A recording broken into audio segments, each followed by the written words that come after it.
వరలక్ష్మి వ్రతం రోజు కలశం పెడుతూ ఉంటాం కదండీ! ఆ కొబ్బరికాయని మీరేం చేస్తారో కింద తప్పకుండా కామెంట్ చేయండి.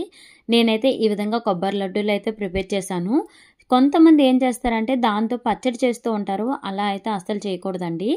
ఈ కలశం కొబ్బరికాయతో మనం ఓన్లీ స్వీట్ మాత్రమే ప్రిపేర్ చేసుకోవాలి. అలాగే ఇప్పుడొచ్చేవన్నీ పూజలే కదా! కొబ్బరికాయలు ఇంట్లో స్టాక్ ఉంటూనే ఉంటాయి. అప్పుడప్పుడు ఈ విధంగా కొబ్బరి లడ్డూలు పిల్లలకి చేసి పెట్టండి. చాలా ఇష్టంగా తింటారు. రోజుకి ఒక్క లడ్డు తింటే చాలండి. పిల్లల హెల్త్‌కి చాలా మంచిది. అలాగే బయట ఫుడ్ కూడా చాలా దూరంగా ఉంటారు.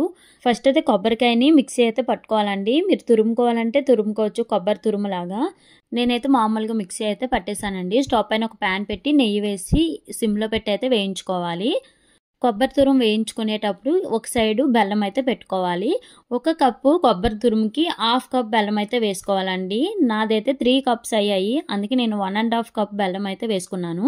కొంచెం వాటర్ వేసి బెల్లం కరిగించుకొని ఈ కొబ్బరి తురుములో అయితే వేసుకోవాలి. కొబ్బరి తురుము, బెల్లము అంతా దగ్గరికి అయ్యాక మనం నెయ్యిలో వేయించుకున్న జీడిపప్పు, కిస్మిస్ వేసి అంతా కలిసేలా కలుపుకొని కొద్దిసేపు చల్లారిపోయినాక ఈ విధంగా చేతికి నెయ్యి అప్లై చేసుకుని మనకు నచ్చిన సైజులో బాల్స్‌లో అయితే చుట్టుకోవాలి.